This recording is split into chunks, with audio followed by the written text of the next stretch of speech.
Welcome to the 5-2 Diet podcast. All the tips and information you need to lose weight and feel great with intermittent fasting. I'm Kate Harrison from the 52dietbook.com. I've lost 31 pounds, that's 14 kilograms, and it's transformed how I eat and how I feel. I've written 4 books about 5-2, I run one of the largest 5-2 groups on the web, and I still fast every week. It's easy, flexible and free. This podcast will help you 5-2.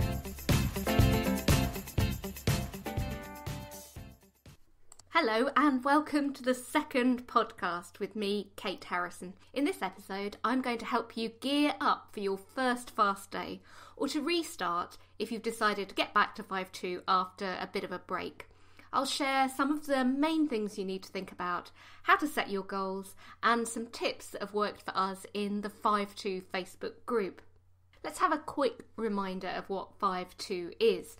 So it's really a simple approach to controlling your weight and potentially benefiting your health. You eat normally most of the time, but then you choose 2 or more days a week where you cut right back, and that is enough to help you lose or stabilise your weight. Not just that, if you're anything like me and thousands of others, you'll also see incredible changes in your attitude to food, your energy levels, and your health. So what exactly do we mean by fast day? We talk a lot about fast days on 5-2, but the most important thing you need to know right from the off is it's not a total fast. Strictly speaking, we should call it something like a 25% day, as what we're aiming to do is to consume no more than about 25% of what your body needs to keep going through the day, to do all your normal things, but to keep your weight nice and stable. To put that into perspective, the average man needs between about 2,200 and 2,400 calories to cover his energy needs and to maintain the same weight. We divide that by 4, and on a fast day he should have around about 600 calories maximum. For the average woman, on a normal day, we might need about 1,800 to 2,000 calories. We've got a limit of around 500 calories on these fast days. Of course, many of us are not averagely shaped, averagely sized, average in weight, but we'll talk about what impact that has a bit later on. There are just 5 really simple things you need to do and think about before your first fast day. Number 1, set your weight loss goal. Number 2, pick 2 days to fast in the week ahead. Number 3, decide whether you're going to go with the average fast day limit, and also have a little think about what to do on non-fasting days. Number 4, plan your meals. And number 5, find a little bit of support to get you through those first days, and these podcasts are one source of that support. I'm going to go into a bit more detail about each one of those in a minute, but first, in the second instalment of my 5-2 diary, I'm going to give you an honest account of how I got on when I started this approach in 2012. Now at that point, I was at my heaviest weight ever, 11.5 stone. That's a UK size 16, and I was pretty fed up, as you're going to hear. Kate's 5-2 diary, part 2, August 9th, 2012. First fast of many, mood, excited, apprehensive, unsure. I'm taking the plunge. Fasting is the future. Well, maybe. My boyfriend is sceptical, and other friends who didn't see at the Horizon programme are also very dubious. One talked in dark tones about starvation mode, where your body responds to cutting calories drastically by slowing down all its systems to keep you alive. Well, that's what she said. That could mean that when you go back to eating normal amounts again, as I plan to most of the time, you put on even more weight. The thing is, from the research I've done online, the jury's actually out about whether starvation mode even exists. And if it does, then apparently fasting 1 day at a time means you're not at risk of a metabolic go slow. If in doubt, Google it. As I am self-employed and work from home, my first response to pretty much all my daily decisions is to Google them. Seriously. It's not something I'm proud of. Recently, I've asked the big G for Google where to rent a holiday cottage, how to answer my brand new but extremely complicated mobile phone, and whether it's true that Marilyn Monroe was severely flatulent. According to Google, that is the case, by the way. So it's inevitable that I'm doing the same with 5-2. The Horizon show I watched was really fascinating, but I do still have lots of questions. How many meals a day should I eat on those fast days? Is it better to eat 1 meal or 3? What should my calorie target be on those days? Can I really eat as much as I like on my unrestricted or feed days? I fully expected to find lots and lots of websites out there dealing with this approach, but what's out there doesn't really seem to be aimed at the layperson. I found either scientific papers, which are great but not very practical, or pretty intense bodybuilding sites. What I did read does seem to back up the potential health benefits though. Plus, having worked as a producer at the BBC myself, I know how stringent the guidelines are for making any health claims on a programme, so I am certain the ideas Horizon featured will be sound, and I'm giving it a whirl. Doing the math.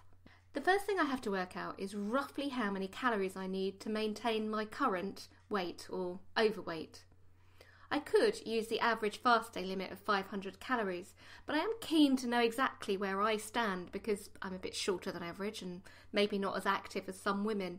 So I use the calculators on the myfitnesspal.com website. It's a really neat site which so far has mainly helped me record exactly what I'm eating, too much, and made me feel guilty about my weekly intake of Carver. What I really need is an app that stops me opening the bottle in the first place, of course. My first step is to work out my basal metabolic rate, which I'm told is an estimate of how many calories I need just to get through the day. The calculator tells me it's 1,365 calories, which is a terrifyingly low figure.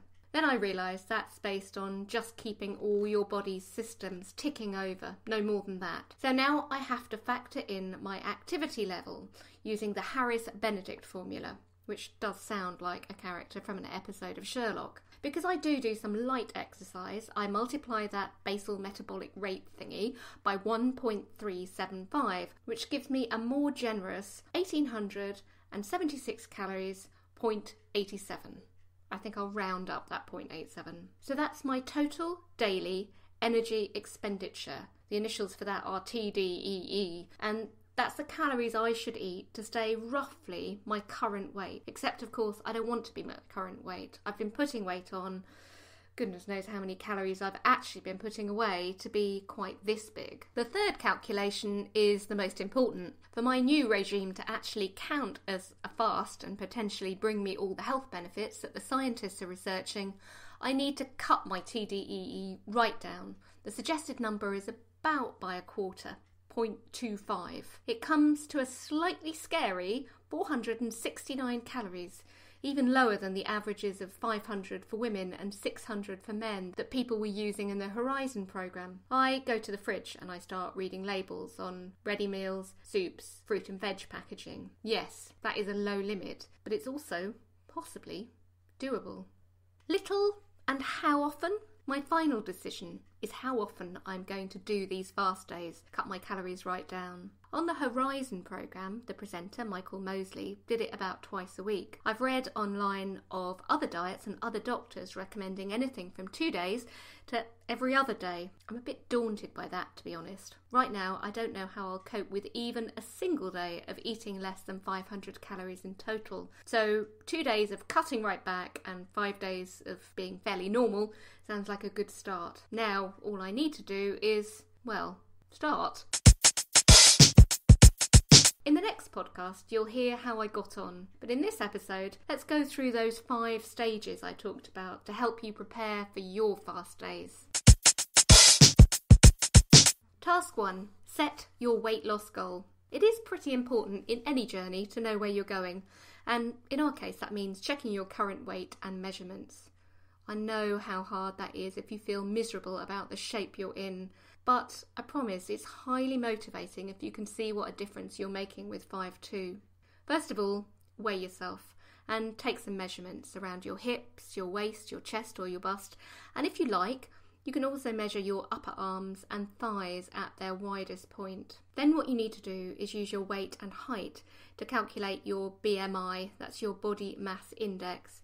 There's a chart in the resources section of my books, or you can use the online calculator at the 5 5-2dietbook.com/calculator. You'll end up with a number. If the number is over 25 or over 23 for some ethnic groups, you are classed as overweight. A number over 30 is classed as obese. And the higher your figure, the higher your potential for developing health problems as a result of your weight. It can be a huge shock to discover you're classified as overweight or obese, but remember you're doing something about it, and this is the start. Another important indicator is your waist measurement. Now, the bigger you are around your waist or belly, the higher the likelihood is that you've accumulated what they call visceral fat, which is around the vital organs, and that can be a really big risk factor for heart disease and type 2 diabetes. Generally, pear-shaped people like me with larger hips and thighs tend to be at a lower risk than apple-shaped people who store more fat around the belly. You're at greater risk if your waist, measured around your natural waist, so that's not quite the narrowest bit, is more than half of your height. For example, I'm 64 inches tall, so my waist measurement should stay under 32 inches, which is roughly what it was, right on the borderline when I started doing 5'2" in 2012. Now it's closer to 27.5 inches, and that's well under half. The ratio is actually 0.43. I know all these figures are a lot to take in on a podcast, so they're all there on the website, the 5-2dietbook.com/podcast2. One last idea for working out where you're going in your weight loss journey is, if you're feeling brave, take a photograph of yourself as you are now, maybe in the mirror on your smartphone. There is no need to share it with anyone, but I promise you it can be really motivating to see the difference as you head towards your goal. And what is your goal? Well, you may want to aim for just inside the healthy BMI range, so that's under 25.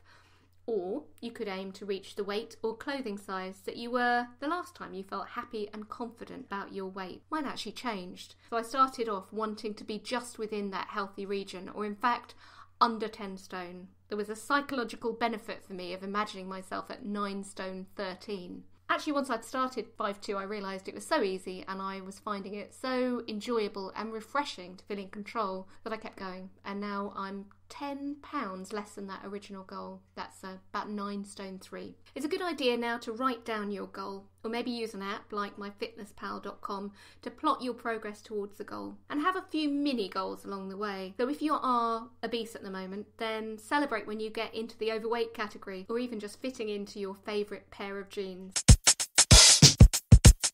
Stage 2 is pick 2 fast days for the week ahead. Look at your diary and choose 2 days to fast. A fast day normally lasts from the last meal the previous day until breakfast the day after. So as an example, on Sunday you might eat dinner at your normal time, that's 7 o'clock say. Monday, which is going to be your fast day, during that day you're going to eat up to your fast day limit, ideally in 3, 2 or even 1 single meal. And then on Tuesday, eat breakfast at your normal time, i.e. say 8 o'clock in the morning, back to normal again. Part of the secret of your success is going to actually be picking the right fast days. So here are a few tips. It is easier at first to separate your fast days. So you could do Monday and Wednesday or Tuesday and Thursday. That's particularly true while you're getting used to it. It's less difficult to stay on track when you know that tomorrow you can eat what you feel like. Once you're used to fasting, you can choose to do the 2 days together. I do that occasionally when it suits my schedule. Now I'm used to it, doesn't make any difference at all. Tip 2, for your first fast days, you can choose days when you're busy, but not under serious work or family pressure. You want to have lots of things to think about so that you can distract yourself from thinking about food, but you don't want to be full on or facing a big emotional day like your child starting school or celebrating something. Remember too, you don't have to do the same days each week. You can fit them around family occasions or work commitments. Tip 3 is, if you do want to lose faster, you can aim to do 3 fasts in a week. We'll call that 4-3, or alternate day fasting, because that will increase the number of calories you're cutting out of your diet that week. That's the difference between what you're eating and the energy you need, and that will help you lose weight a little bit quicker. One very important thing, though, to begin with, is don't do more than 2 fast days back to back, as it can trigger some unhelpful changes in the body. Stage 3 is deciding on your fast day calorie limit and also what to do on non-fast days. Now, you heard me in my diary talk about the fact that I did go through the calculations of working out what energy I needed, because I suspected, and I was right, that being a bit shorter and not doing as much exercise as, say, the average woman, I wouldn't need quite as many calories. You can go straight ahead and just stick to 500 calories if you're a woman and 600 if you're a man, because for most of us there won't be much of a difference. But if you are really tall, really active, or if you're carrying really quite a lot of weight, that might give you a few more calories to play with. The calculators are on the website, and that's the easiest way of working them out. Really, otherwise it's going to be quite a complicated sum to explain in a podcast. What you have to know is that 5-2, although there may be some potential benefits to the body, is doing effectively what any other diet is doing. It's helping you to cut down on the amount that you're actually consuming in energy through food. We're just doing that intermittently, which is why this whole idea is called intermittent fasting, rather than by cutting calories every single day. So if you're doing it more than twice a week, then inevitably you're going to be eating a little bit less in calories than you would be if you were doing it just for the 2. But 5-2 is often the easiest for people to manage, particularly to begin with. So how does height, weight and activity level affect what we eat? The thing is that actually knowing what your total daily energy expenditure should be roughly to stay stable is quite useful. More on your non-fast days than on your fasting days, because it gives you a benchmark. A lot of us don't eat normally. We've lost touch with what it is, and that's why we've put weight on in the first place. So if you know roughly what your body would need to stay stable, you can keep that in the back of your mind. I'm not saying that you should calorie count on those non-fasting days. Far from it. In fact, when I started 5-2, I very deliberately ate what I wanted on normal days, and I still lost weight. Around about a pound a week on average. I still think that's ideal for most people, because I find that being hyper aware of what you eat on those fast days has positive knock-on effects the rest of the time. But it is an option for you to count calories on the non-fasting days if you really, really want to, especially if you've been overeating for years and feel a bit nervous about letting yourself go out of control the rest of the time. This way you can be sure that you're not sabotaging yourself by overeating on the non-fast days, although I found in practice that's really unusual for people to do that. I would suggest if you're going to work this out, go to the calculators on the website. Stage 4 is to plan your meals. There are lots and lots of resources on the website, in our 5-2 Facebook group, all over the web for very low calorie meals. It's very important to work this out in advance, because the worst thing you could do is to go into the supermarket on a fast day, go to the checkout, see all the tempting things. It's going to make you hungry. Whereas if you've got it all taken care of already, much better. So when should you be eating on our fast days, and how often? Well, I'd say that you can consume your calorie limit, so that's up to the 500 or 600, in 1, 2 or even 3 meals. Although some researchers suspect there are bigger health benefits the longer you leave a gap between meals, because it means that your body isn't having to use insulin to control your blood sugar. And when you haven't got insulin being used in your body, then the body is encouraged to burn fat, which is what we all want. I found to begin with that I did want to eat 3 meals during those fast days, and it didn't take me very long at all to realise that actually skipping breakfast really helped me, and later skipping lunch too if I felt like it. Have a think about the kind of foods you like, and then look at some of the lower calorie alternatives. You really want to avoid sugar and sweet things, and some of the simpler carbohydrates, things like white potatoes, white bread, white rice. If you eat those in high quantities, A, you're going to swallow up your calorie allowance very, very quickly, and B, it's likely you're going to feel hungry quite quickly. Hot foods can be great. I am a huge fan of soup on a fast day, because it has been scientifically proven to fill you up for longer. And also hot drinks. Make sure you have some good low calorie or no calorie hot drinks ready to go. I'll go into a lot more detail about this in podcast 3. Some people do a complete fast on a fast day. They only take in liquids, which should be safe for 1 day at a time if you're already in good health and not taking medication. But do be sure to check with your doctor. Before I started, I must admit I couldn't have imagined going a whole day without food, but now I do frequently leave eating until the evening so I can eat the same meal as my partner, and I don't find that difficult at all.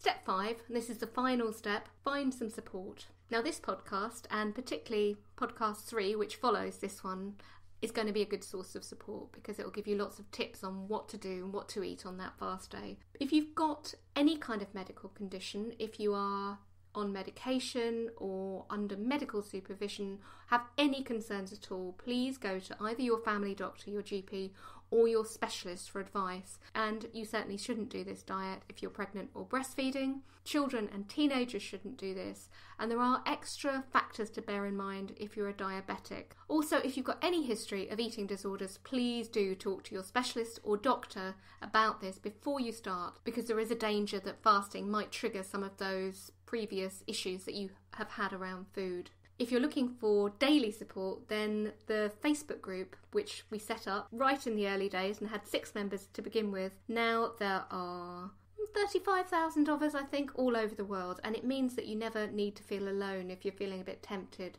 So join before you get started. We're a really supportive bunch and it's free. Just go to facebook.com/groups/the52diet, because it doesn't do punctuation very well. I've got a checklist for you now, finally, before you move on to doing your first fast day. Have you? Number 1, set yourself a clear goal. Number 2, pick 2 days within the next week to begin fasting. Number 3, decided what your limit's going to be on your fast day and also whether you're going to calorie count on a non-fast day. Have you, number 4, planned your meals and shopped for the ingredients? And number 5, have you asked for advice from your specialists or your doctor and enlisted friends or found online friends to support you? If you can answer yes to all of these, then you're ready to go.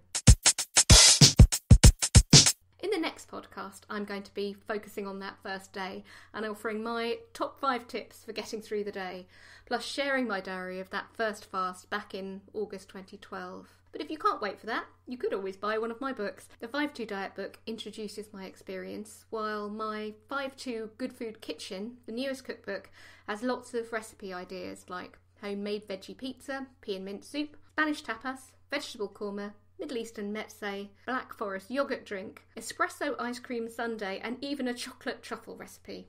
Plus stories from 11 people who've lost up to 40 kilos.